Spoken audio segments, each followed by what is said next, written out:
ಆದ್ರೆ ಇಲ್ಲಿಂದ ಯಾವ್ದಾದ್ರು ಒಬ್ಬ ಕಕ್ಷಿದಾರ ಮಂಗಳೂರಿಗೆ ಹೋಗ್ಬೇಕಾದ್ರೆ ಅವನು ಹೋದಂತ ಸಂದರ್ಭದಲ್ಲಿ ಒಂದು ದಿನ ರೂಮ್ ಮಾಡ್ಬೇಕು, ಊಟ ತಿಂಡಿ ವಸತಿ ಎಲ್ಲದಕ್ಕೂ ಕೂಡ ಸಮಸ್ಯೆ ಆಗತ್ತೆ. ಎರಡನೇದು, ಪಕ್ಕದ ದಾವಣಗೆರೆ ಇರ್ಬೋದು, ಚಿತ್ರದುರ್ಗ ಇರ್ಬೋದು, ಚಿಕ್ಕಮಗಳೂರು ಇರ್ಬೋದು, ಇದೆಲ್ಲದಕ್ಕೂ ಕೂಡ ಹತ್ರವಾದಂತ ಜಿಲ್ಲೆ ಯಾವ್ದಪ್ಪ ಅಂತಂದ್ರೆ ಶಿವಮೊಗ್ಗ ನಗರ. ಹಾಗಾಗಿ ನಾನು ರಾಜ್ಯ ಸರ್ಕಾರಕ್ಕೆ ವಿಶೇಷವಾದಂತ ಪ್ರಾರ್ಥನೆ ಮಾಡ್ತಾ ಇದ್ದೀನಿ, ದಯಮಾಡಿ ಇವತ್ತು ಏನು ಸಂಚಾರಿ ಪೀಠ ಮಾಡ್ಬೇಕು ಅಂತ ಹೊರಟಿದ್ದೀರಿ, ಇದನ್ನ ಶಿವಮೊಗ್ಗ ನಗರಕ್ಕೆ ಸೀಮಿತ ಮಾಡ್ಬೇಕು ಅಂತ ಮನವಿಯನ್ನ ಈ ಸಂದರ್ಭದಲ್ಲಿ ರಾಷ್ಟ್ರಭಕ್ತ ಬಳಗದ ಎಲ್ಲ ಪ್ರಮುಖರ ವತಿಯಿಂದ ನಾನು ಕೇಳ್ಕೊಳ್ಳಿಕ್ಕೆ ಇಷ್ಟಪಡ್ತೀನಿ. ಜೊತೆಗೆ ವಕೀಲರ ಸಂಘ ಏನು ಮುಂದಿನ ತೀರ್ಮಾನಗಳು ಮಾಡ್ತಾರೋ ಅದಕ್ಕೆ ಸಂಪೂರ್ಣವಾಗಿ ನಮ್ಮ ಬೆಂಬಲ ನಿಮಗೆ ಜೊತೆ ಇರುತ್ತೆ ಅಂತ ನಾನು ಈ ಸಂದರ್ಭ ಹೇಳ್ತಾ ನನ್ನ ಮಾತನ್ನು ಮುಗಿಸಿ ಅದು ಕೂಡ ನಮಸ್ಕಾರ. ವಕೀಲರು ಸುಮ್ಮನೆ ಹೋರಾಟ ಮಾಡಲ್ಲ, ಅವ್ರು ತಗೊಂಡಿರಂತ ಹೋರಾಟ ಸಾಮಾನ್ಯ ವ್ಯಕ್ತಿಗೂ ಕೂಡ ಇವರು ತಗೊಂಡಿರಂತ ಹೋರಾಟ ನ್ಯಾಯ ಇದೆ ಅನ್ನೋ ಮಾತನ್ನ ಅರ್ಥ ಆಗಂತ ರೀತಿ ಇದೆ. ಸಂಚಾರಿ ಪೀಠ ಶಿವಮೊಗ್ಗಕ್ಕೆ ಯಾಕೆ ಬೇಕು ಅನ್ನೋದನ್ನ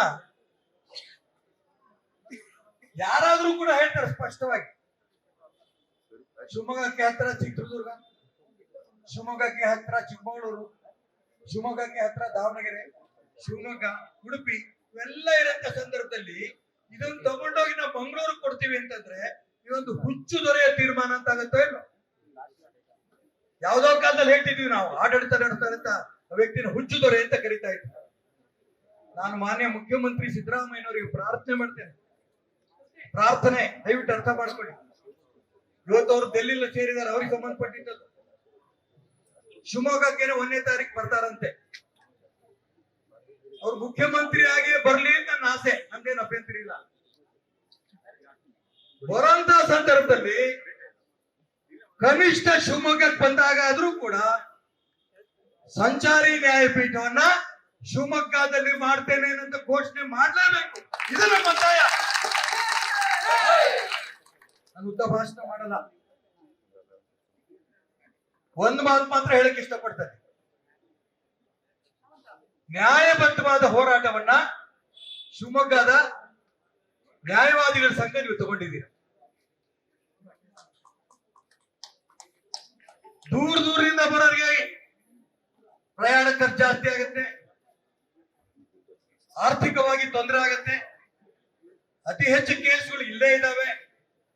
ಇಂಥ ಸಂದರ್ಭದಲ್ಲಿ ಮಂಗಳೂರು ಹೋಗ್ತೀರಿ ಅಂತ ಹೇಳ್ಬೋದು, ಸಮುದ್ರಕ್ಕೆ ಹೋಗ ಸಾರಿ ಅಂತ ಹೇಳ್ಬೇಕಷ್ಟೇ ಪಕ್ಕದಲ್ಲಿ. ಯಾವುದೇ ಕಾರಣಕ್ಕೂ ಒಳ್ಳೇದಲ್ಲ ಇದು.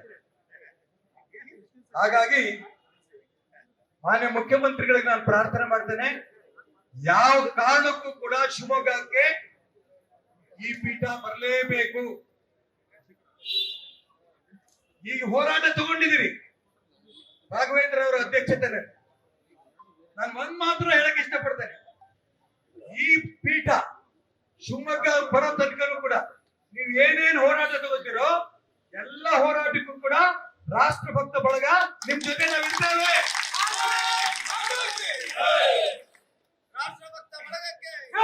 ನಾನು ಯಾಕಿದ್ದೀನಿ ಹೇಳ್ತಾ ಇದ್ದೀನಿ ಅಂತಂದ್ರೆ, ವಕೀಲರನ್ನ ಅಷ್ಟು ಸುಲಭವಾಗಿ ರಸ್ತೆಗೆ ಇಳಿಯಕ್ ಆಗಲ್ಲ.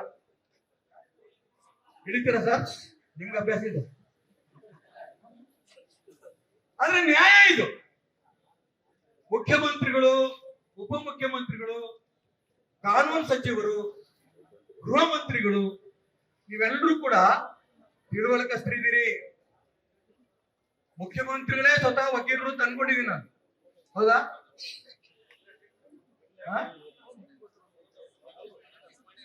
ಪ್ರಾಕ್ಟೀಸ್ ಮಾಡಿದ್ದಾರೆ.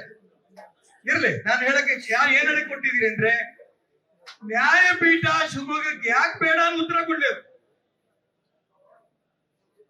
ಯಾರ ಒತ್ತಡ ಮಾಡಿದ್ರು? ಒತ್ತಡಕ್ಕೆ ಮಣಿದು ಬೇರೆ ಬೇರೆ ಅನೇಕ ಅಂಶಗಳು ನೀವು ಮಾಡ್ತಾ ಇದ್ದೀರಿ. ನಾನು ಅದರಲ್ಲಿ ಪ್ರಸ್ತಾಪ ಮಾಡಕ್ ಹೋಗಲ್ಲ, ಇದು ರಾಜಕೀಯ ಬೆಳೆಸಕ್ಕೂ ಇಷ್ಟಪಡಲ್ಲ.